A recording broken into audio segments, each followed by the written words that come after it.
Hello and welcome to the Uneducated PT podcast with me, your host, Carl O'Rourke. The goal of this podcast is to bring on interesting and knowledgeable people from all walks of life, learn a little something from each conversation, and for you, the listener, to learn something from each episode. So don't forget to subscribe to the channel, press the box below, show some support, and I'll see you on the next episode.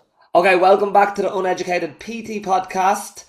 This is episode 133 and we have a very special guest on, someone that I had the pleasure of speaking with on stage a couple of weeks ago in Limerick, and she absolutely blew me away. I thought she was unbelievable. So we're going to talk about a couple of the things that you spoke about on stage and kind of deep dive into that as well, Sky. So do you mind just introducing yourself to the listeners, just tell them a little bit about how you kind of entered the fitness industry? Yeah, amazing. Thank you so much for having me on. By the way, you also blew me away. I loved your talk. I mean, I couldn't hear half of what you were saying because you were talking so fast with your I amazing know. accent. I had that problem anytime I go to Manchester or something, or if I'm doing a talk for Lewis. I always have to remind myself, okay, you're not in Ireland, slow Yeah. down when you're speaking. Yeah, and there's a lot of crossover, I guess, with what you were speaking about and what we're going to chat about today. But just so everyone can learn a little bit about me, my name is Sky. I've been within the fitness industry for just over a decade, coming up to 11 years now. So started out as a personal trainer. My actual journey into the fitness industry is probably not the same as a lot of other people's. I never had a passion for sport or fitness when I was younger. I actually hated it, very self-conscious, wasn't a sporty person. Almost like kind of rebelled against it as well.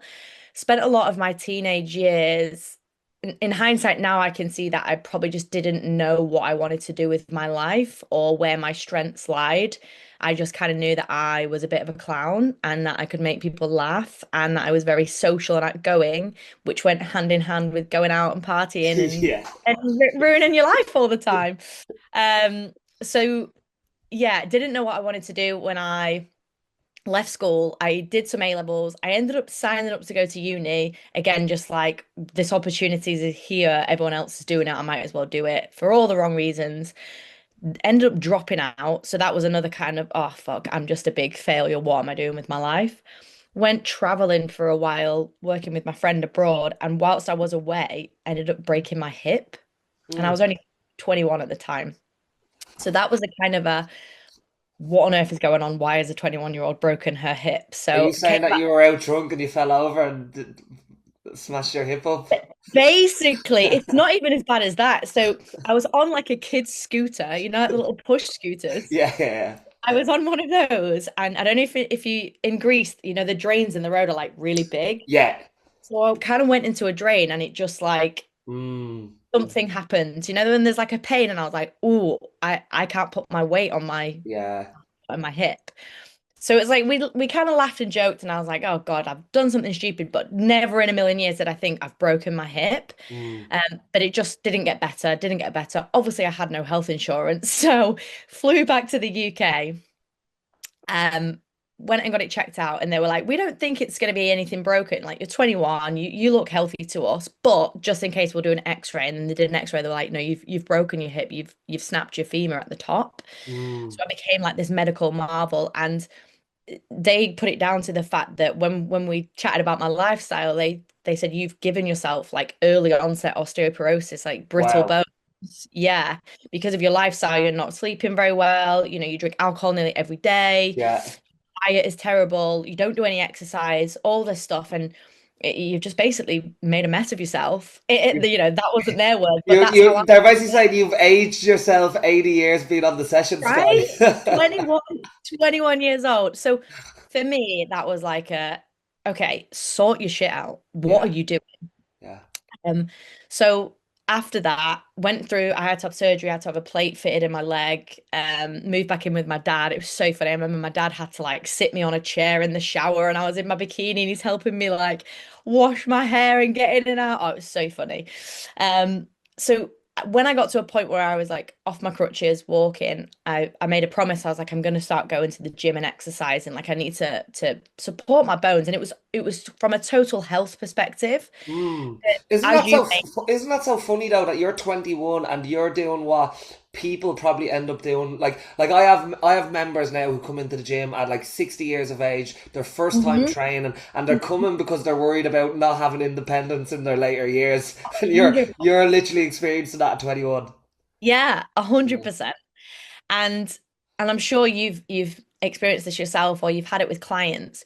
When you start exercising, then you're more motivated to make good food choices. Hmm. And then you just feel completely different. Like I remember thinking, oh my God, you don't realize how shit you feel until you feel better. Yes. Your mood, my mental health, clarity, like energy levels. And I remember thinking, like, if I could bottle this up and give this to people, I would. And I was like, well, you can. You can go into the fitness industry and you can help people to do this. So I really came into the fitness industry from that angle. Like, this is great for your mental and physical health. Like, I used to be the person who hated exercise. I didn't feel at home in the gym. If I can do it, anyone can do it. And that was my kind of take on it. And then as I got more exposed to other people in the fitness industry, I saw that people were doing bodybuilding and it was very much about how you looked. And I kind of went down that path. And I think it's quite common when you're new to the industry, you feel like a bit of an imposter. You're like, oh, but I don't know enough. And people have got all these different qualifications and knowledge. And maybe if I look a certain way, people will take me really seriously. And that just kind of led me down a bit of a very different path in terms of the sort of behaviors you have to embody when you're working on appearance and everything becomes all about your appearance. So I developed a lot of disordered eating habits, disordered exercise habits. I had body dysmorphia, and I came away from that a very different person and a very different coach. And yeah, again, feeling very lost and not really sure who I was in the industry, where I stood. So on embarking on the journey to kind of heal myself, I guess. Again, I went through the whole process of there's going to be other people out there that feel like this, and I want to get them back to the place of just doing this for health. And it's okay if you want to change your body composition, you want to look a bit different, but it shouldn't be the sole focus of why you eat and exercise in a certain way. And that's really where I am now, I guess. So I wouldn't change any part of it. It's all, some of it is hysterical, some of it is ridiculous, some of it's quite dark, but it's brought me to where I am now. And it's where I studied to be a nutritionist about 6 years ago, and now very much help other women that are struggling with, disordered eating, emotional eating, stuck in these cycles of yo-yo dieting, and really trying to get them back to a place of health and operating from a really nourished and well-fed place. So yeah, that's my story in a There's nutshell. loads I want to go into there of things you touch on, but I suppose before I forget to even go on, and it's funny the fact that you often see like the common thread is people enter the fitness industry because they want to look a certain way. It's very much aesthetic based, and Mhm. eventually they might find their feet and then focus on, oh well, actually, I actually feel good, and now I'm focusing on performance more, and that's motivating me more, and that can help improve people's relationship with their body and relationship with food and all that sort. But it's funny, you went in with health being the main focus, and then you enter the fitness industry, and then the fitness industry tells you then you need to look a certain way. So it's funny the way the fitness industry isn't really about fitness, but a lot of the times it's about how you look, and that changed the kind of the motivations for you. 100%. One of the things that I used to say in some of my talks is like, we need to put the health back in health and fitness because it's Mm. not there for a lot of the industry. And certainly when I started to look at the research into disordered eating and the research that they've done on like fitness influencers and content creators, like a lot of these people are exhibiting like disordered eating and even eating disorder criteria. And yet it's paraded around as discipline, and there's a lot of things in the fitness industry. And I don't hold any contempt against these people because that was me. I was the one that was posting the selfies and, I am fitness and this is what I do and you should do this. And, all the like miserable looking cauliflower pizzas and all that shit. I was doing that. And at that time, that was what I knew. And I Yeah. was like, this is what works. I'm going to share this. So for me, I do meet a lot of the fitness industry with empathy of there is so much pressure to look a certain way. Mm. Um, but we're in a position of power, right? We have so much influence on people's day-to-day health, well-being, fitness. We also have the power to really break someone's relationship with food or with their body. Like I again, my bodybuilding coach, some of the shit that she had me doing, Mm, she was just doing her job. I'd paid her to put me into a bodybuilding show. yeah, But, looking back, I'm like, she could have told me anything. She could have told me to eat cardboard and I'd have done it yeah. because that's what I thought it took.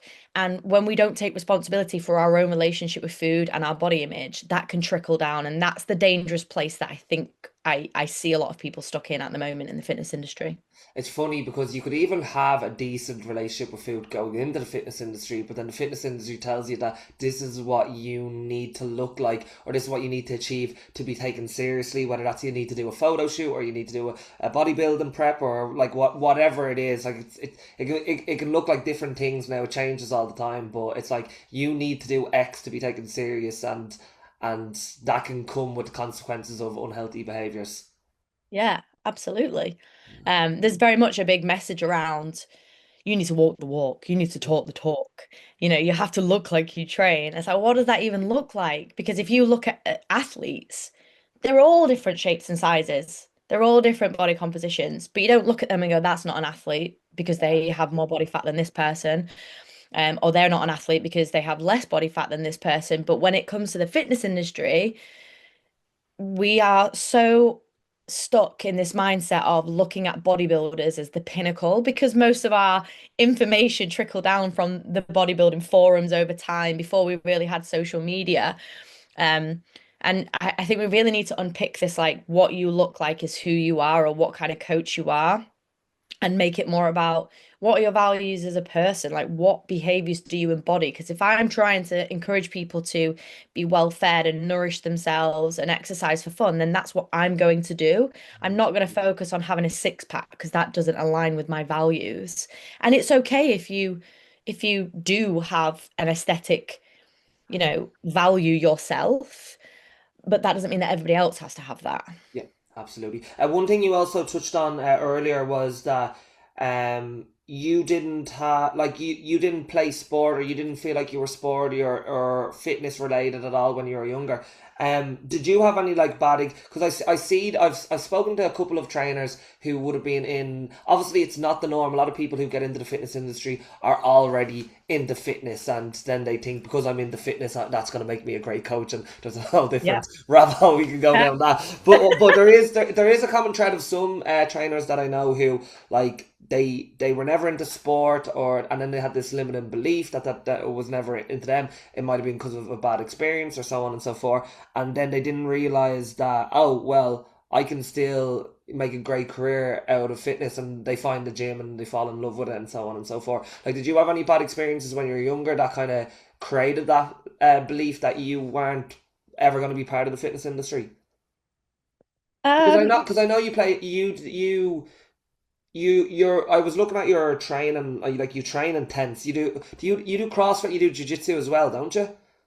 Yeah, so it's really funny. Like in my 30s, I've kind of gone like full circle. I'm like, Yeah, I'm yeah, just yeah. every sport. Like if I'm someone who's not into fitness or not into sport, and I look at your page, I'm thinking that girl is, Yeah. Oh, she's it, she's the package of what fitness is, yeah. So I think what it was when I was younger, and I guess we sometimes see this play out is for girls, it's just not cool sometimes to unless you've done sport from a very young age, it's not cool. It's uncomfortable. The uniform's awful. Like I think it was a bit of an egotistical thing, and also I never was very good at being rubbish at something. Like you have to be shit at something to get better. Yeah, And true.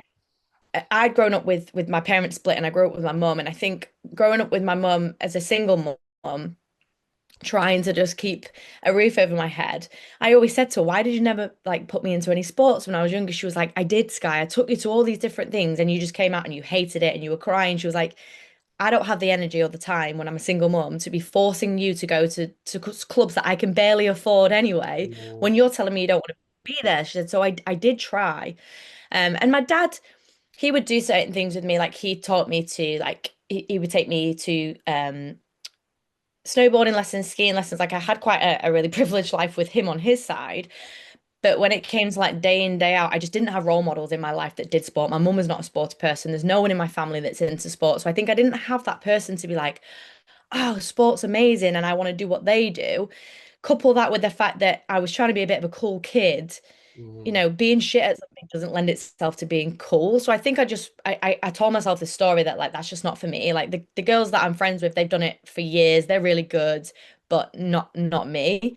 Um, and it wasn't until getting into the gym, and it probably not for that like over the past 6 years, I've really put myself into different situations because I really love the community side of it. So I'm now one of those people who I don't like training on my own in the gym, Yeah. actually. Like I'll do it if I have to, but um I've gone on a bit of a try everything, see what you like. I Mm. loved jujitsu. I fell in love with it so much. And also from just like an empowering kind of self-defense, it's nice to know that I could put someone to sleep if I wanted to.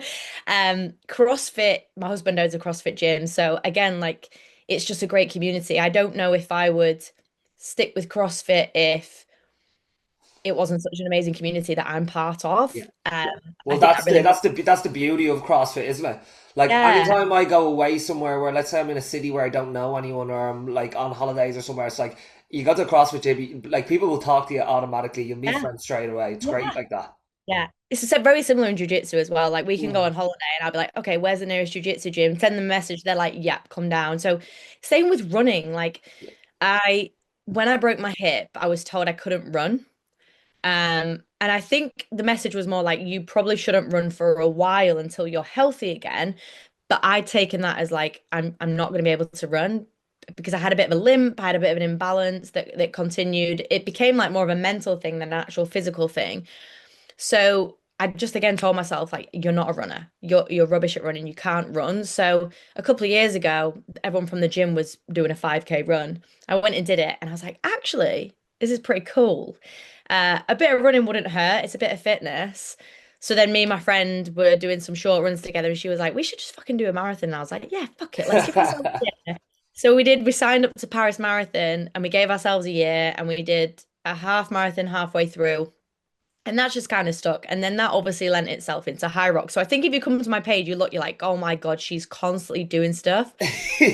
But it's really like I'm just gonna go with what I enjoy and I'm Yeah. just gonna do it. I like to do, yeah, I don't like to be boxed into one thing. I don't want to put all my eggs into CrossFit or to high rocks or Yeah. to jujitsu because again, we talk about aesthetics, but I know a lot of people that tie their identity to performance as well, and they get really down about not PB in their half marathon or they're not getting better at their CrossFit skills and That they want I feel like that's getting bigger and bigger now because everyone's sharing 100%. their their Strava runs or their High Rocks Yeah. race time, and it's Mhm. like nothing seems to be good enough now, and everything needs to be like grander and Absolutely. grander. Absolutely. Like I'm actually really average at all of these things, Mhm. but I'm okay with that because Yeah. I enjoy it. Um, and I think it's just for me, it's variety. And I just very much believe, again, if I want to encourage other women to go and do things they've never done before and go and try things that they don't think they are capable of, I need to do that myself as well. That's one of my values. It's like go out and try these things. So yeah, I think it's that's where great. I see that in the gym myself. It's like we'll have people who will say things like they'll just straight away say things like, "Oh, I'm not like if we're organizing like a 5K group race or we're a high rocks event or trike or like anything, whatever it is, like a big hike. It's like, oh, I'm not a runner, and a lot of people mistake not liking something to actually they had the fear of not being able to do it. 100%. It's the same thing that I had at school, right? I'm not Yeah, a runner because I don't want to go through the discomfort of it being difficult and feeling like I'm rubbish. yeah. And again, that's an ego thing, but you have to be shit at something to get better. And everybody's a beginner, but we get caught up in looking at the people that aren't beginners, Mm, not realizing like there's going to be, if you come to my husband's gym, what you might see on social media is all the people that are really great that share everything they're doing, of but for course. all of those, there's a big chunk of people that are beginners and they're still new to it and they're still learning. So there's a place for you anywhere. I think community is such a huge part of it. But even if you don't have a community and you're running on your own or you're training on your own, I think it's connecting with what that gives you back in life and in resilience and in energy and clarity and all those things are should be placed on the higher scale of importance than I want to look a certain way. Mm. Yeah, there's such a crossover between them like little milestone moments of whether it is a 5K or walking into the gym for the first time or lifting your heaviest weight, and it's like going from that, oh, I can't do that, I'm not a gym person, I'm not this person, I'm not fitness, whatever it is, and then you do it, and then you're like, oh, actually, maybe I am, and then you take on the next challenge, and you take on the next challenge, and I don't know if it's the same with you. Obviously, I know you do a lot of public speaking and stuff like that, but I would never dream of getting up on stage and doing something like that, probably, if I didn't build the confidence of other, like, small moments of like walking into the gym for the first time, or going to into a class by myself, or like all them little things. They really do build up, and they ripple into other areas of your life that you can't even see just yet. 100%. Like, I don't know if you've got this, but I've got lots of clients that are so successful in their careers, or they're like really, really driven with family, and they can, make all these things happen. And then they're like, but for me, I can't do it. And I think exercise teaches you that you can make promises and you can keep them to yourself, and you can push the limits of what you thought were possible. And that builds true confidence. Like, it kills me when I see coaches that they promote their business like, I help you lose 10 kilo of stubborn belly fat and build unstoppable confidence. I'm like, well, they're not very confident if it's hinged upon them losing 10 kilos, Yeah. because bodies change. If they gain weight again, they're not confident anymore. Whereas if you focus on the things that you do day in, day out, going out for that run when it's cold and you didn't want to, getting up early in the morning to go to that class, or turning up at the end of a really busy, shitty day and doing that thing that's just for you, that builds confidence, because you're telling yourself, I matter. And that does, like you said, it has a ripple effect into every area. You walk into a room and you're like, no, I can do shit. This is hard. I'm uncomfortable, but I've been here before. Tell me a little bit more about body image for those listening who might not understand it and may just think, if if I lose weight, I'm going to improve my body image. If I change my body, then I improve my body image. So I suppose with the people that you help, and how you help them, could you just describe that a little bit to the listeners, and maybe touch on, what does healthy body image look like, what does unhealthy body image look like, and just give them a more of an idea. Yeah, that's a great question. It's such a big topic. I think for me, when I started to look into like people's relationship with food Yeah. and what drives certain behaviors, a lot of it is tied to our body image and how we feel about our bodies, right? And that can be both positive and negative. I think the key thing for me is when we say body image, people assume it's about the way that you look, and Mm, it's not about the way that you look. There are kind of four key components of this, right? You've got the cognitive side of this. This is the way that you think about your body, right? So an example might be, or if I was leaner, I would be more attractive, or I would be more successful.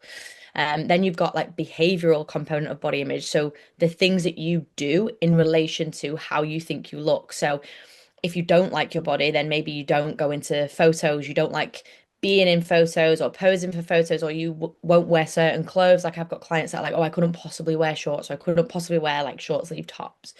And then you've got like perceptual. So this is like the actual way that you see yourself when you look into a mirror. And this is not always accurate. And this is something I really struggled with when I was bodybuilding, is and I have all these old photos and videos on my phone. And I would like take these videos and be pinching like skin and be like, oh, I still have bits to lose. mm, And at the time, genuinely thinking like that's bits of fat that I need to lose. And I look at them now and I'm like, there is nothing on me. And that's how your perception can change over time. It's like you get so normalized to seeing something, or you see something that's not accurate, but then you fixate on it. So it's this like perception of, oh, I'm not lean enough, or I need a flatter stomach, or I need bigger biceps, or whatever it is. Like when we look at male body image, it's more around like not being big enough, and for yeah, women, it's yeah. not being small enough. It's funny, isn't it? Like, you see even in the research now that like body image in men is like hugely jumping up, where we Mm. would associate it with a female issue only, but like it's something that's really prevalent in men. Absolutely. So we've now even got like body dysmorphia and then muscle dysmorphia, Yeah. which is this category of it. So you've got your cognitive, you've got behavior, you've got perceptual, then you've got your affective. So this is the way that you feel, like how it makes you feel. So I feel ashamed, I feel disgusted about the way that I look. And all of these things are your body image. And a really kind of, uh, I guess, like big moment of realization for me was when I was at my leanest, I wasn't confident. I was obsessed. It was like I'd created this prison for myself. Like, I was constantly body checking. I was constantly taking photos, constantly looking in the mirror. I was like, I was obsessed with how I looked, but I was never happy with how I looked. I was still really self-conscious and constantly worried about like I need to keep this body or else. And that's not confidence, right? So you can change your body and still have like a very poor body image. Um, you still kind of will have these beliefs of I'm not lean enough or that I'm not big enough, or you might still have these behaviors that keep you in like a really toxic cycle. And likewise, I've had clients that have come to me feeling, these certain ways about their body and being like, I want to change my body, but whenever I think about any time in my life, even when I was younger and I was in a smaller body, I still wasn't happy. So that makes me think that actually it's something up here. And when you work on taking care of your body and respecting it and doing things that nourish you and help you kind of explore who you are, you can naturally feel better about your body because you know you're taking care of it. So there isn't this guarantee that if you change your body, you'll feel better. Sometimes you can change your body and then your confidence sits on that. Like I made this prison for myself where if I didn't look this way, then I wasn't worthy and my whole world fell apart and it became my identity. And in the other hand, sometimes we don't like our bodies because we know we're not doing what feels good for them. We're not moving them regularly, we're not eating the right things, maybe we're not dealing with our emotions, and that's causing us to have different behaviors with food that is impacting our body in that way. So it's about looking at how you live. So body image is really like the way that you think and feel about your body, and that might not always be very accurate. So some signs that you might maybe have like a bit of a negative body or some components of like a negative body image are things like constantly being dissatisfied with your body, like talking about being dissatisfied. A lot of my clients say that when they work on their body image, they go spend time with like the women in their family or older generations, and there's a lot of that talk. Mm. Um, Over evaluation of weight and shape is a big one. So placing a lot of emphasis on being a certain weight, being obsessed with weighing this amount on the scales. I've actually noticed in my partner, if his weight goes down on the scales, that impacts his body image. Like it's like the Mm. inverse relationship. He's Yeah. like, oh, my weight's going down. And for women, it's like, oh, my weight's going up. I must be gaining weight. I'm getting fat. Like we have this real fear of gaining weight in our society. Mm. Um, Do you and just think, generally, in terms of your husband there, do you think that is uh, why that's becoming more prevalent as well? Is this kind of a distorted view via social media that everyone's bigger, everyone's a Gymshark model, everyone's roided up to the gills and looking a certain way and has the best lighting and the best filters, and you even see in like boys would obviously when they're younger they'd watch action heroes and like they would have a certain physique, and now that physique is like three times the size of what it was in the 70s and the 80s and the 90s. yeah, definitely. I mean, he's quite level-headed most of the Yeah. time. Like he always says, this body is borrowed, and at some point I'll give it back, and I'll Mm. start to get old, and I'll get smaller, and that's the way that life is. Bodies change. That's a great saying, actually. I really love that. Yeah. Yeah. Yeah, so I think in his head it's more like if I'm smaller, my performance won't be as great. And there is an element of he does a lot of work on social media, and I think that again can become problematic, not for him, but for other people when Yeah. you are tying your image to then, well, brands won't work with me if I don't look a certain way. But I Yeah. think for him, it's definitely like a mental thing of if my weight goes down, have I lost muscle? I'm not as strong. So then it like mentally impacts his performance. Yeah. Um, But him, he wants. a lot of people who do focus on performance also suffer with body image issues, like sports stars, Oh, and like that's really prevalent, isn't it? yeah, and I think what often can happen, especially now that like performance is becoming like it's like the new cool kid on the block, right? Yeah. We've gone from bodybuilding to like, oh, I'm doing a sub 3 hour marathon, I'm doing a high rocks, I'm doing turf games, CrossFit, whatever. Everyone's kind of like, I've got these big performance goals, and I think the uptake of exercise is amazing, it's brilliant. But what I think has happened is a lot of people who were controlling food and their weight through aesthetics have now found, oh, but if I do it through performance, it's not as obvious. People Yeah. think I'm lean and I'm in shape because I train so hard, when they're actually using that exercise and that excessive intense exercise as a means to kind of burn off calories. Yeah, I see that as well. And I used to always say, like, one of the pieces of advice I used to always say was, like, especially someone who was dissatisfied with how they looked, was, well, focus on performance over aesthetics. That will put you in a healthier mindset. But at the same time, that's not Yeah. necessarily true. Yeah, it can be just as problematic, I think. Yeah. I think what we have to do is just like detangle ourselves from any of these things, like Mm, ourselves and who we are and what we do. That worth is not contingent on if we're performing well or if we look a certain way. mm, Um, and it's hard because there's so many pervasive messages at the minute. You know, you go online and you're seeing the top 1% of everything, right? You're seeing the fitness models, you're seeing the sub 3 hour marathons.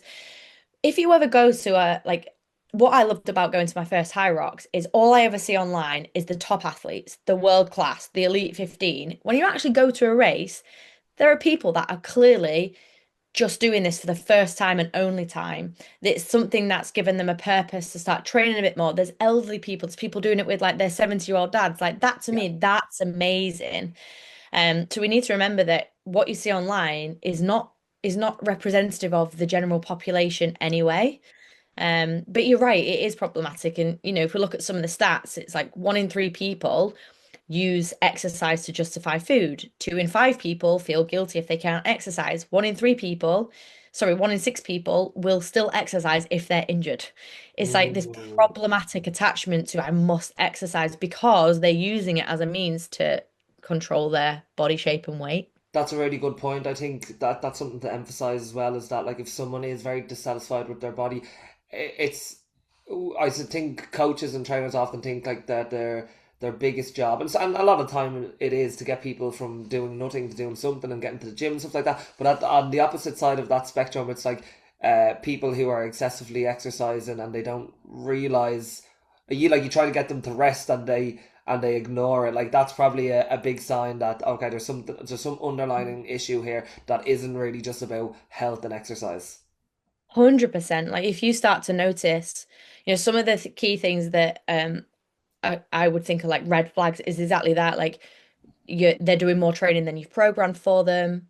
I had a client once who, well, she was a member at the gym that I worked at, but she came to my classes, but she actually joined a different gym so that we didn't know that she was training multiple times because we had kind of had Mhm. conversations like we're a little bit concerned. Her body shape was drastically changing. And these are really sensitive conversations to have, right? But I'm going off on a little tangent now. Whenever we talk about mental health, right, what do we say? We say don't just ignore the elephant in the room. If you think someone's struggling with something, you're better off saying something and showing that you care than saying nothing. And like when we talk about body image, this is on a spectrum. You can go from just like day to day having a bit of like, ugh, feel a bit meh, don't like my body, to all the way on the other side, you've got body dysmorphia that lives within an eating disorder. And eating disorders are fatal.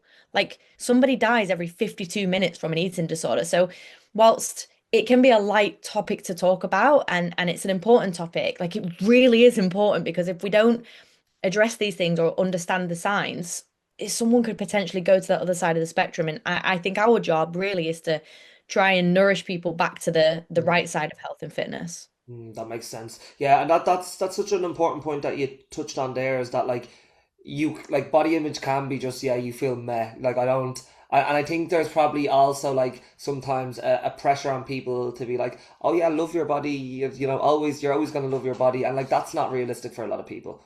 No, no. I think, being neutral, I don't think you should aim just to be neutral. I think that's Yeah, like a bit of a meh place yeah. to live. I think you should have days where you're like, oh my God, love my outfit, love my hair, everything's vibing. But to go from I'm disgusted by the way that I look because society tells me I'm disgusting to being like, oh, I love my body, I'm a queen, I'm gorgeous, like so unrealistic. It's got to be like you just have to decenter your appearance. You just think about it less. Mm, Um, and it's not about being positive, it's about tipping the balance of having more neutral and sometimes positive days and not always negative, but you are going to have those days. And I think the key thing about understanding that you are at a more stable place with your body image is that when these days happen, which they will, if you're tired, if you are exhausted, even an event that's triggered you, someone might make a comment, a family member, you're at a party, you see a photo and you're like, oh God, is that what I look like? All these little micro things are going to happen and make you feel threatened in your body. But the key thing to know that you have a relatively stable body image is that you don't then feel the need to go and act on them. You're not like, right, 1,200 calories tomorrow, extra cardio, I'm not eating breakfast. Like you don't then spiral into all these unhelpful behaviors. You can acknowledge, I feel a bit shit. So I'm going to do some things that make me feel better, or I'm going to wear clothes that I feel comfortable in, or I'm going to stay off social media today because I don't need to feed into it. So you're going to have those days, and there'll be a million different reasons why. But the key is it doesn't change your behaviors that are good for you, that show that you care and respect for your body. And you can care and respect for your body any shape, weight, or size, and you absolutely should. Like it's not just certain, accepted bodies that should be treated well. It's Yeah. anybody, Yeah, everybody. what I wrote down there was like the approach matters, and I think whether we're talking about in terms of performance or in terms of aesthetics, like whether you want to lose weight or whether you want to go for a performance goal and also look a certain way doing that, the approach matters. And just like you said, it's like not going down the route of unhealthy behaviors because you feel a certain way, and like that could look like overtraining and not recovering. It could look like going on excessively low calories for a long period of time. Um, yeah, so I suppose when it comes down to it, like, because people will be listening to this and maybe be like, well, I could have bad body image if I'm focusing on performance. I could have bad body image if I'm focusing on aesthetics. What am I supposed to do here? Yeah, I think really trying to evaluate what's important. I Yeah, think when you're stuck in this cycle of like disordered thoughts, behaviors, maybe, or you're picking up things from other people online, it takes us away from what really matters and it takes us out of the present moment. It kind of like strips us of joy. So I think finding ways to bring that back into your life. So evaluating what are my values, what's important to me. I get all my clients to do this. We look at the big list of values. We pick out 10 and then I say, okay, give me your top five from them. And they'll give me five. And it might be, family, it might be health, it might be connection, it might be community, it might be aspirations. I go, okay, now you write me two actions for each of those that you do day in, day out, or you want to do day in, day out that show you are living in your values. And mm, then they write them down and they kind of become like our goals. yeah. These are our goals. We're not They, aiming for this marathon time or this weight. We're aiming for these habits day to day. Yeah, like I suppose if you value family, right, if that's one of your main values, and yet you're going on, a really restrictive diet, and your family are asking you to come out for, like, it's your brother's birthday, or your mum has this big celebration, or like or you just want to sit around at the kitchen table and have some cake and a cup of tea, and it's like you're refusing all that for this goal that you have, but now you're Mhm. actually not living in alignment with the values of being Yeah. around your family because you're so focused on calories. Exactly. And you know what? These values can coexist. So it's not to be like, oh, throw everything out the window. If my Yes. value is health, but my value is also connection, if my friends say to me, we're going to go out on the weekends, we're going to do a bit of a pub crawl, we're going to have some brunch. And in my head, I'm thinking, I really want to see these girls. I don't want to drink. I can value both. I can go out and value connection, and I can also value health by maybe I'll just have one or two and I'll drive, or maybe I'll just not drink at all. So you can you can kind of play into those values, and that feels better than Mm, thinking I should do this, I can't do this, I can't do that. Again, it's like your choices, the things that you do, whether it's a performance goal, whether you do have a bit of a body composition goal, if the behaviors that you're using to get there don't feel empowering or like they're mm. positively feeding into your life, then they probably need to be addressed. That's why Um, I'd be similar to you in terms of I love training with people or in a group as well because it hits two of my values. It's like I value health, but I also value people and connection and community. So I'm getting all of them things from doing the one behavior, and I feel grateful. Absolutely. Yeah. And I think we don't think about that enough. Sometimes I'll ask people about their values and they're like, I've never had to think about this before. I don't even know. And I'm like, exactly. We take in so much information. We take in so many opinions from other people, especially online.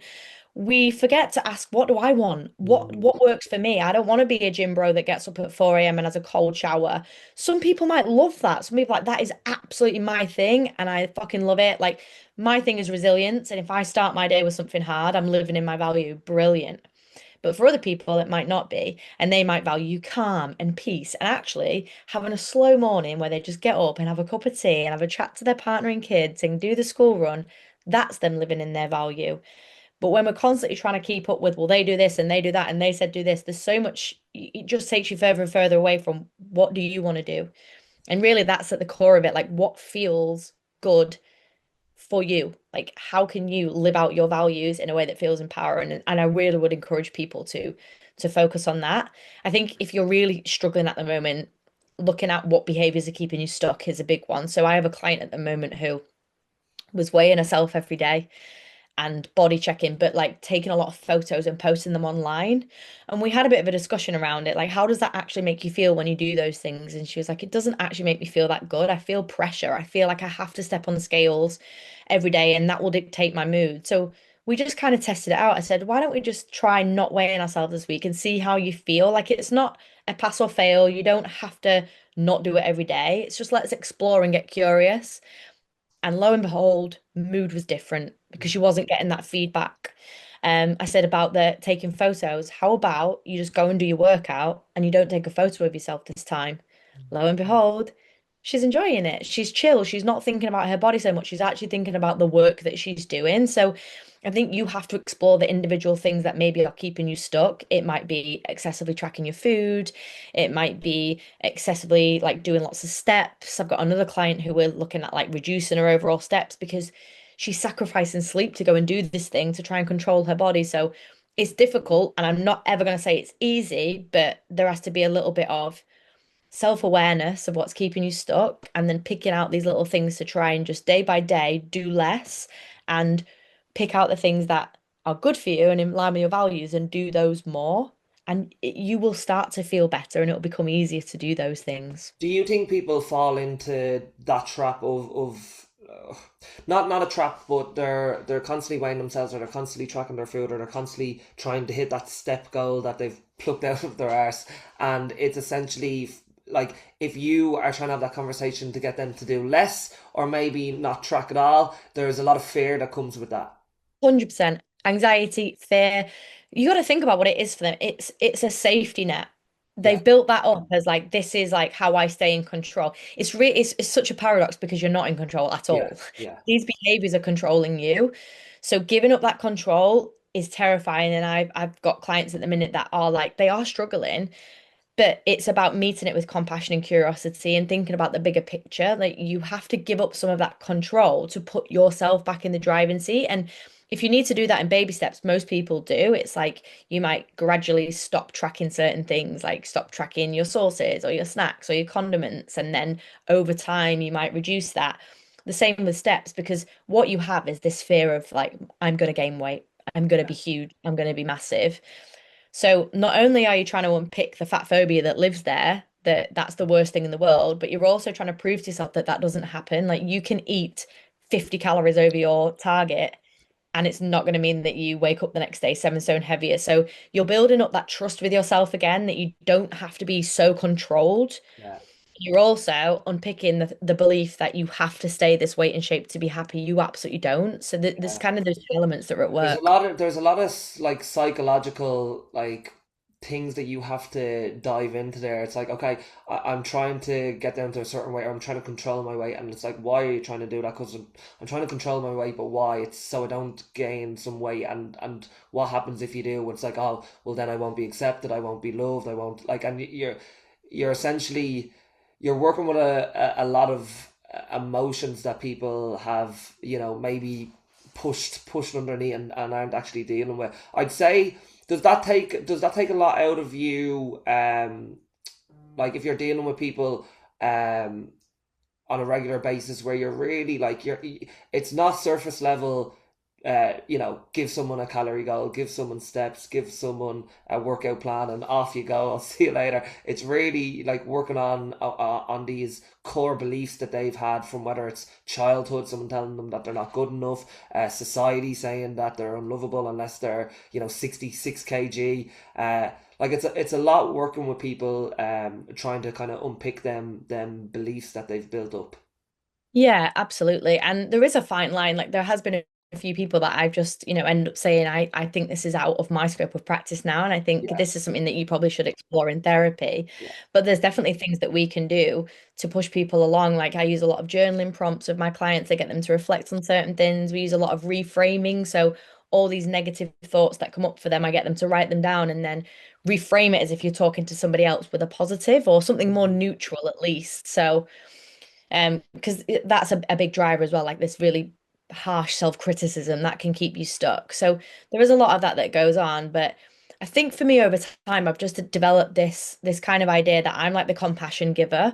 I'm the little cheerleader in the corner that believes in them. So there is a lot of emotion and negativity from their side, but I just kind of meet that with like this like over kind of optimistic and positive compassion and curiosity. And I think that's the piece that's missing for a lot of people is they're not able to come at this from a non-judgmental, yeah, curious place. yeah, So it's affirming a lot of like, you're not broken, you're not, out of the ordinary, you're not unfixable.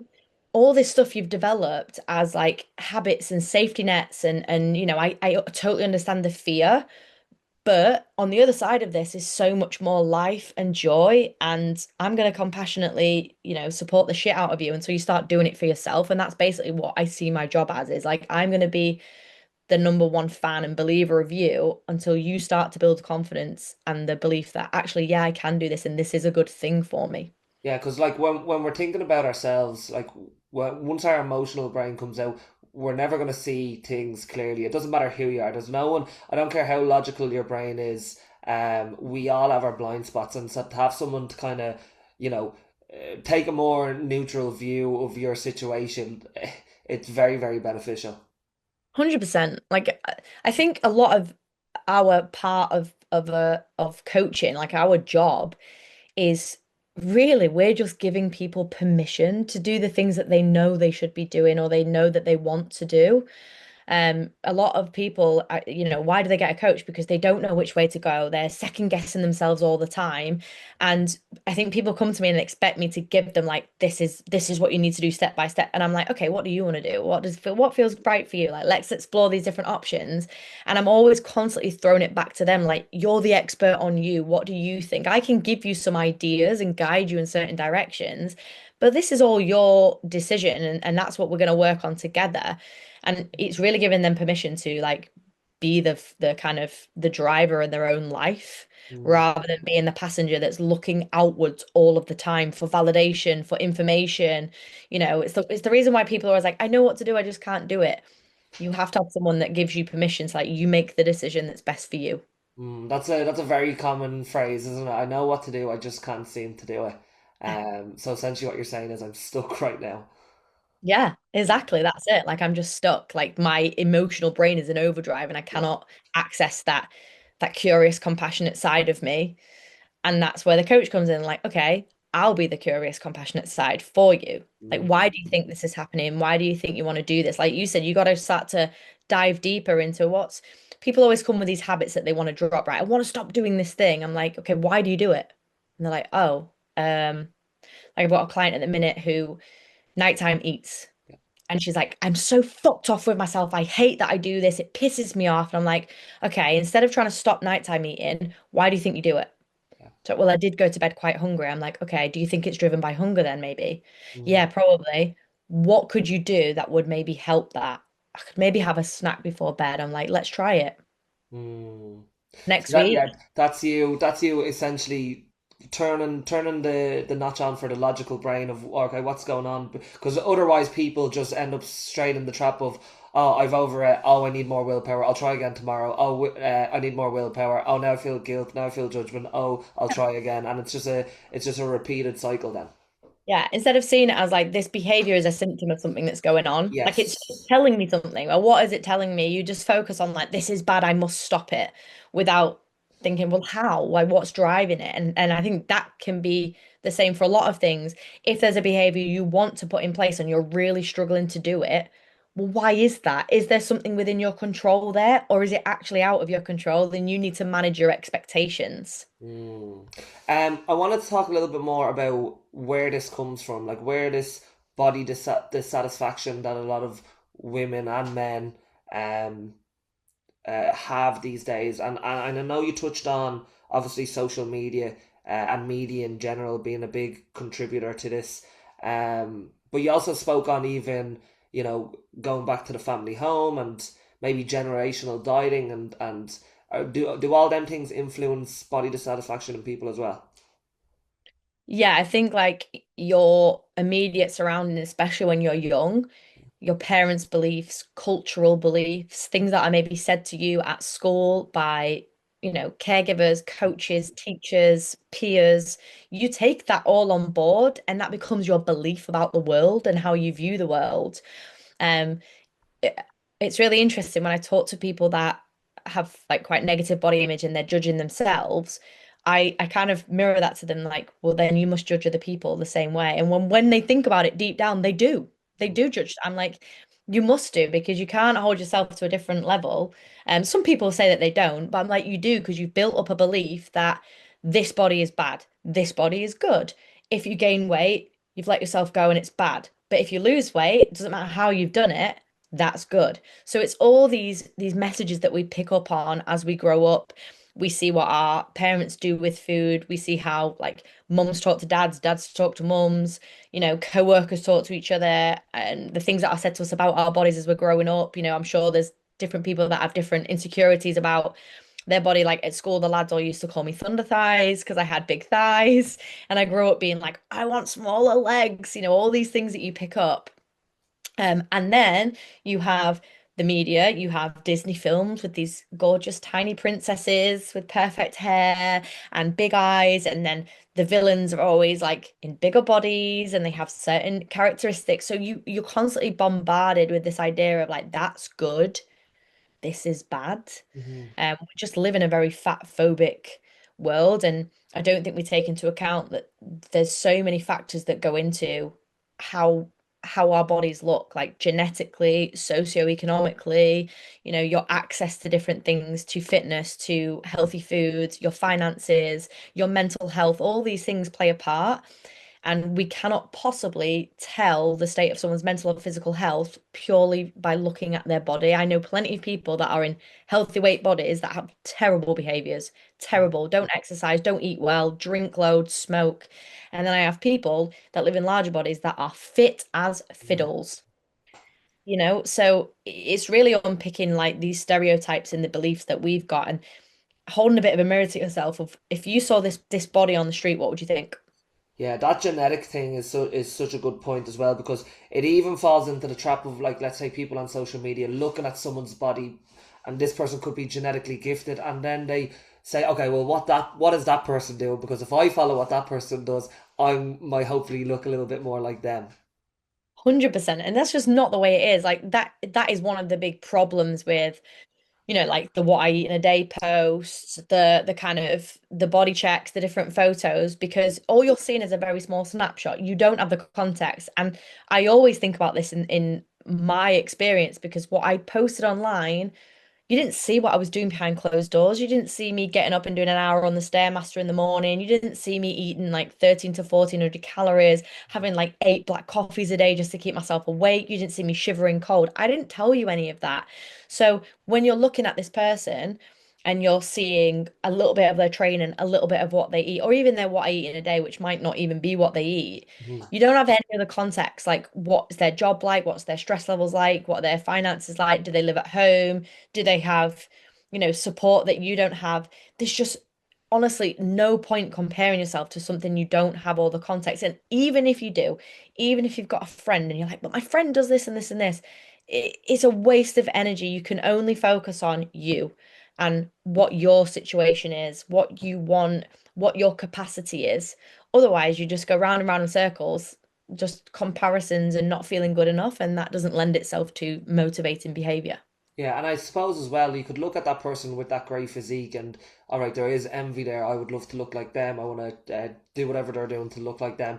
And like you touched on there when you said perceptional, it's like, well, that person could be really, really lean. They could look great, but again, like you said, they could feel awful inside, and you could essentially probably be a lot happier than they are, but you're never gonna know that.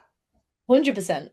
It's Mm. like that saying, if we all threw our problems into a pile in the middle, you'd Yeah, probably grab your own yeah, back. it's And so sometimes true. yeah, that's what I feel like, if we were to all put our behaviors day to day in the middle and go, okay, which ones do you want? We'd probably go, oh, fuck that, I'll have mine back. Thank you. I don't want to be doing what you're doing. And I think that's been very comforting to me to be like, I'm happy with how I live my life. And if I'm feeling jealousy or comparison towards someone else, that's usually a sign that what I'm doing is not making me happy. And that's the only thing that I can control. I can't control what they do. I can't control their genetics. If I don't have the capacity to live like them, then what is the point in being jealous or comparing to them? Usually, if I'm frustrated or if I'm feeling a certain way, then I need to look inward. I need to look at my own behaviors in day to day and see what changes I can make there because somewhere I'm not living within my values. And that's the frustration. My body's not the problem. They're not the problem. It's how I'm living. Very true. 10 years coaching in the fitness industry, nearly 11 years. Do you think that the fitness industry currently stands as a net positive or a net negative in regards to body image in society? Oh, it's really difficult, because I was having this conversation with my husband. Like, we know so many amazing coaches Yeah. that are not on social media. They're brilliant. They just work in their gyms in their local communities. So I don't think social media fitness industry is always representative of the amazing work that goes on and what people do. Um, as much as there is exposure to a lot of bullshit and the way that the algorithm is designed, it kind of favors like the out there stuff and the aesthetically pleasing, but it can also amplify some really great stuff. So I don't want to be like, oh, doom and gloom, social media is bad, but I do think you can take responsibility to what you expose yourself to. So if you do follow someone and then their content doesn't really resonate with you, or, when you see their stuff, it does make you feel a bit crappy, like you can just remove that. Like Mm, there's an element of personal responsibility of like, why is that triggering me in a certain way? But there's also like, I just don't need to see it, you yeah, know? yeah. There's lots of stuff. I've been thinking about this myself, and I would agree. It's like it's not dichotomous thinking where it's either good or bad. Of course, it's a mix. And I've been thinking about like the landscape of social media in regards to people's perceptions of physiques and stuff like that. And obviously, like now we have the era where people can use waist filters and they can use AI to look completely different and look very brushed. But then I'm also thinking, obviously that's unhealthy. It's unhealthy for kids to be seeing that, and like we should obviously be calling that out and trying to change us or holding platforms to responsibility with that. But I also see a lot of like people wanting for like raw, unfiltered stuff on social media as well. So I think that kind of perfect curated thing, while it's harmful, I don't necessarily think that it's something that we're really longing for. I think people are also longing for like messy, unfiltered, imperfect people, who can go on a rant in like bad lighting and stuff like that. So I kind of have I kind of don't know. I haven't really formed my thoughts on whether we're getting worse with social media or not in regards to that. Yeah, I think my big concern is not necessarily like you said, we're adults. Like we have a level of media literacy where we can see something like that's angles, that's lighting, that might be edited. Yeah, Like it would be great if people had to be held to account and say like AI edited or Photoshop, whatever. But for me, it's the young people that yes, don't yeah, know that. yeah, And I think what we actually need to be focused on is maybe more about protecting them yeah, and educating them because they're the ones that are impressionable. And more we're seeing like girls, even before they're teenagers, being concerned with their bodies, being yeah. concerned with their body shapes, trying to There, be fit. there's some serious data on self harm in like 13 to 16 year olds, and it's like frightening. Where like from 2010, like it's doubled, and I'm like, oh, that's something that needs to be addressed Yeah. straight away. Like, if you can't drive a car, you can't Yeah, drink alcohol, you can't do all these different things until you're 18, why can we not remove social media or, the things that they're exposed to? I know it's really difficult. I don't even know where to start with doing that, but, you know, they're so impressionable. And if we don't trust them with cars and alcohol, why the fuck do we trust them? Or not trust them, but why would we expose them to social media? yeah.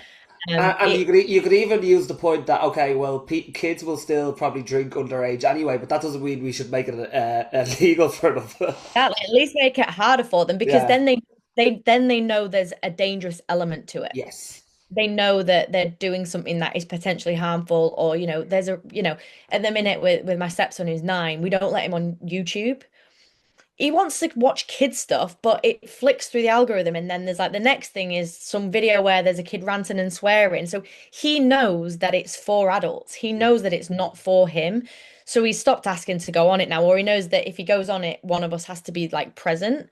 So it's the same kind of thing. Like he has an awareness of this is for adults, it's not for children. It's kind of inappropriate. So the same goes for social media. It's such a big topic. Like I would love to try and like impact that in some way because I think it's less about what we're the kind of victims of is the years of models and magazines and media.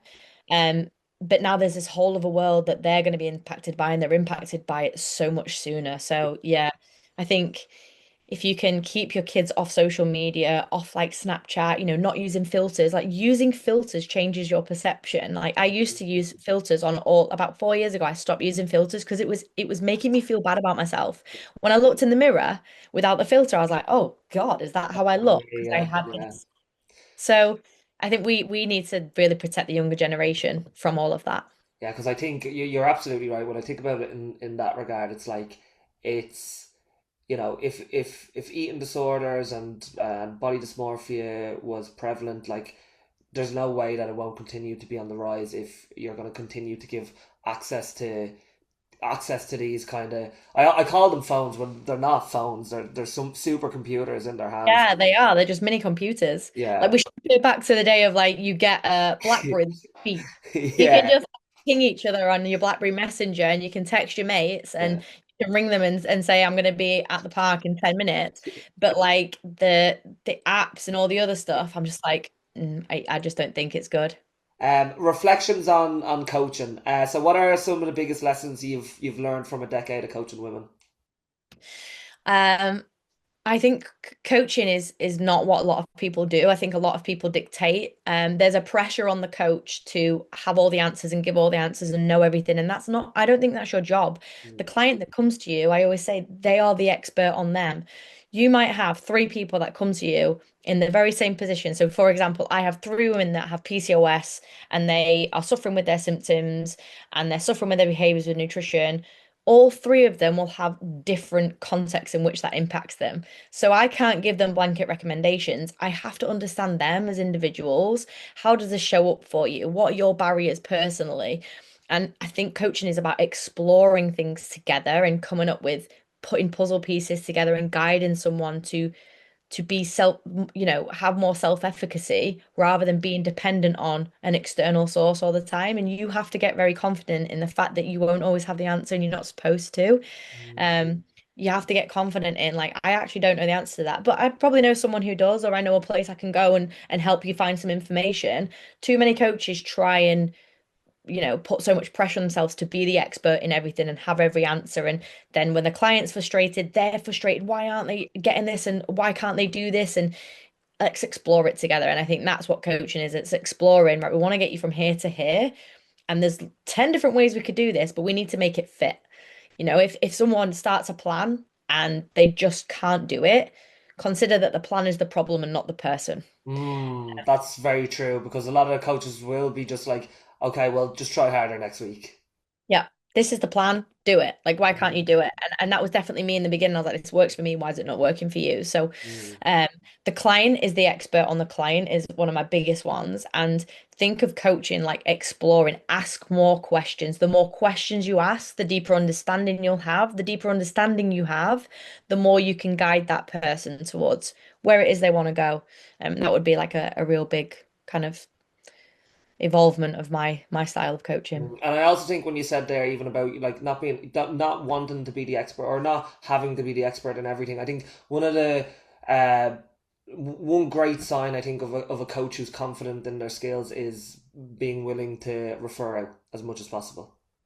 Absolutely. Yeah. Yeah. I think yeah, whether you have people that you work alongside, like I have a dietitian that I will refer people to, having like a therapist or psychologist that you can refer to or work alongside. Yeah. Um, you know, nobody's an expert. Like I've started to see people call themselves expert, and when people say it about me, I'm a little bit like, oh, I'm Mm. not I'm still learning. There's so much to learn. The more that I learn, the more that I realize I don't know. And whilst I am gaining a breadth of experience, and I do have a lot of knowledge in certain areas, there's still so much to learn, and I Yeah, but don't that humility, I think, is what makes someone a good coach.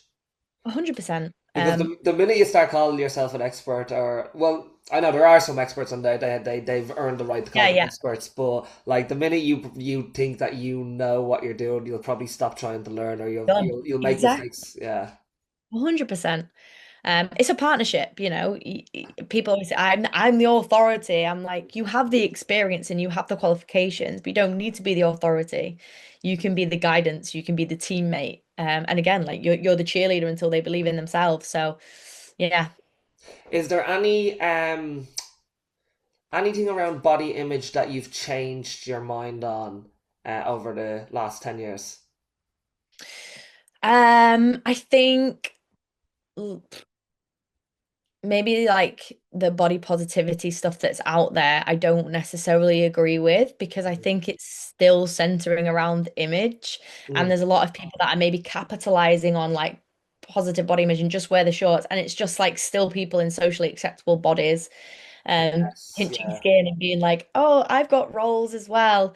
Did When the you whole point, notice? Sorry to interrupt you, but did you notice? It's kind of gone now, but the trend maybe like 4 or 5 years ago when it was like these kind of fitness models who looked great, but then they weren't getting the engagement for being good looking, so then they were getting the engagement for like calling out their insecurities and saying, "Oh, well, look, I have cellulite here and here," and like they yeah, look like it, and I know it's like anyone can feel insecure. yeah. It doesn't matter what weight you are or how you look, everyone has their insecurities and they have a right to express their insecurities, and that's great and stuff like that. But it also felt like, all right, you're doing this for engagement, not because you're struggling with this Yeah, issue.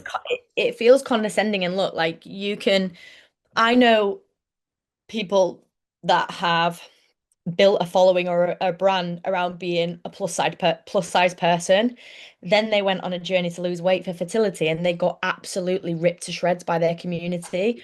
And I think we just have to let go of the fact that like people have body autonomy. They can do what they want, they can look how they want, and that's nothing to do with us. We can't assume that it's good or it's bad. What someone does with their body, if it feels empowering and it's good for them, it's good for them. I don't think that we should place so much emphasis on how someone looks. And we have to be aware of our own language, like I really don't make comments about my clients' bodies Yeah. in an aesthetic way unless they're like, oh, I'm going out tonight and I'm wearing this dress for the first time in ages. Okay, I'm obviously going to tell them that they look amazing because they likely do. But I'm never going to like, oh, you lost weight. Well done. That's Yeah. amazing. Let's carry on. I'll be like, the behaviors that you've been working on that you wanted to put in, they're clearly there. And that's great. You're putting lots of effort in, but it's not really the weight loss that's important. It's the behavior. So I think we as a kind of society need to make less comments about other people's bodies because it's none of our fucking business. Yeah, that's so true. It's something that I try to do a lot of times. If like a member will come into me and they've like, I never want to dismiss the fact that they're Yeah. happy that they lost 5 kilos or they lost 10 kilos, Give but me something. yeah, but then I'm like, that's great. You know what? You deserve that. You deserve to be happy because you've been working so hard. You've been consistent in the gym, and I try to kind of reflect it to the work that they've done rather than the outcome. Exactly. Yeah. Last question. What do you wish every woman knew about her body, regardless of age or background? Listen, like you're only going to get one. You're only going to get one body. When you're 17, you're looking back, you're going to be so frustrated that you spent so much time hating it, punishing it, trying to carve it into something that, fits whatever is trendy at the minute. Um, I think you really need to focus on like taking care of and respecting it. Bodies are going to change. They're supposed to. You're not going to fit into the clothes that you wore when you were 18. When you're 60, you're not going to fit into the clothes that you wore when you were 30. I think we really need to make peace with our bodies and focus on living in a way that just gives us the most amount of joy. Like we are on this fucking spinning rock for like the blink of an eye. And I would just hate to think of people wasting any more time than they need to, hating themselves rather than taking care of themselves. So yeah, that would be my kind of key Yeah, point. that's a great point. I think more people need to spend time with elderly people, people in their 70s and 80s, and realize the last thing they're worried about is how they look now, because they know that their time Yeah. is near the end, and they're not going to spend it hating themselves. Yeah, I saw one last thing to finish on because I saw this popped up yesterday and it reminded me, but it was actually a guy that had come out and said that he'd been addicted to taking steroids and this was on his journey to stop. And he was like, I'm trying to do this educationally. Like I've been in a really bad place with my body image and I've not been doing things that are good for me. But he shared a quote that said, if the person you love most in the world gave you their body to look after for 2 years and you knew after 2 years you had to give it back, how would you treat it? And it's like That's brilliant. that's how you should be treating yourself. Yeah, that's so good. I'm gonna leave it on that. Sky, where can people go to follow the work that you do? Amazing. You can find me at my website, which is skyelizabethcoaching.com. You can find me on Instagram as Sky Elizabeth Nutrition.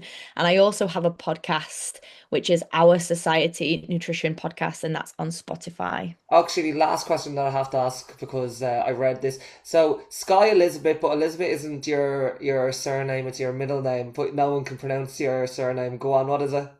It's Asquith, but I'm actually married now, so it's Hill. But Okay, right, okay. I would have got Sky Asqui. Did I say that right? honestly, people just say it so wrong.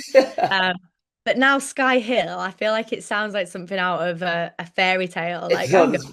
It's Sky good. Hill. I like it. I like it. Sky, it's been an absolute pleasure. This has been the Uneducated PT podcast with Sky, episode 133. If you've enjoyed this episode, make sure you share it, make sure you subscribe, and make sure you go and follow the work that Sky does, because she's absolutely brilliant. Sky, thank you for today. Thank you. Thanks for watching. If you like that episode and you want to see more content like this, make sure you're subscribed, and I'll see you on the next one.